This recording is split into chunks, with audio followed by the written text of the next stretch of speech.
کہ ایمان دل میں آ گیا تو ایک کشاکش اندر شروع ہو جائے گی۔ میں اگر فرائیڈ کی اصطلاح استعمال کروں تو ایگو اور اڈ یا لبیڈو میں تصادم ہوگا۔ آپ کے نفس کی خواہش کچھ اور ہے، ایمان کہتا ہے غلط۔ کشاکش ہوگی کہ نہیں؟ یہ اندرونی جہاد ہے اپنے نفس کے خلاف۔ جیسے فرعون نے کہا تھا الیس لی ملک مصر وہذہ الانہار تجری من تحتی، کیا میں بادشاہ نہیں ہوں مصر کا؟ مصر کی حکومت میری نہیں ہے؟ اور کیا یہ ساری نہریں جو ہے میرے نظام کے تحت نہیں چل رہی؟ اسی طرح برا نہ مانیے، ہمارا نفس کہتا ہے یہ جسم میرا ہے، میری ملکیت ہے، اٹس مائی ڈومین، میری خواہش پوری کرنی ہوگی۔ جیسے اس نے کہا میں نہیں جانتا کوئی خدا ہے میرے سوا اور میرے اوپر، میں نہیں مانتا۔ نفس بھی کہتا میں نہیں ماننے کو تیار، کیا حلال ہے کیا حرام ہے، کیا جائز ہے کیا ناجائز، میری خواہش پوری کرو۔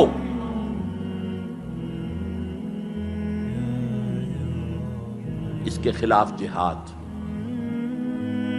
یہ پہلی منزل کا جہاد ہے۔ اور آپ کو معلوم ہے 3 منزلہ عمارت ہے، تو بلند ترین تو ہے تیسری منزل، اہم ترین ہے پہلی منزل۔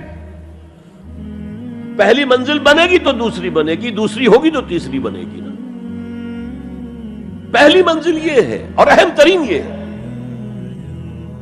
اسی لیے مولانا روم نے کہا نفس ماں ہم کم طرز فرعون نیست، میرا نفس بھی فرعون سے کم نہیں ہے، لیکن ایراعون نیست، اس کے پاس لاؤ لشکر تھا، اس نے زبان سے بھی کہہ دیا تھا انا ربکم الاعلی، میں ہوں خدا۔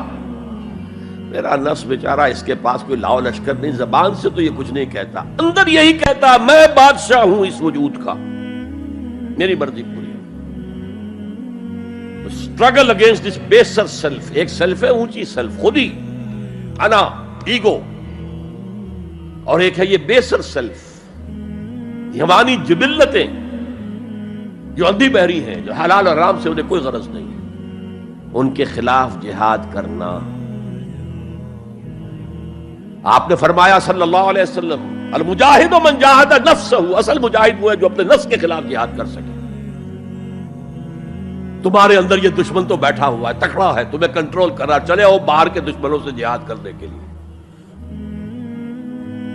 تم نے ٹانگے کو گھوڑے کے آگے باندھ دیا،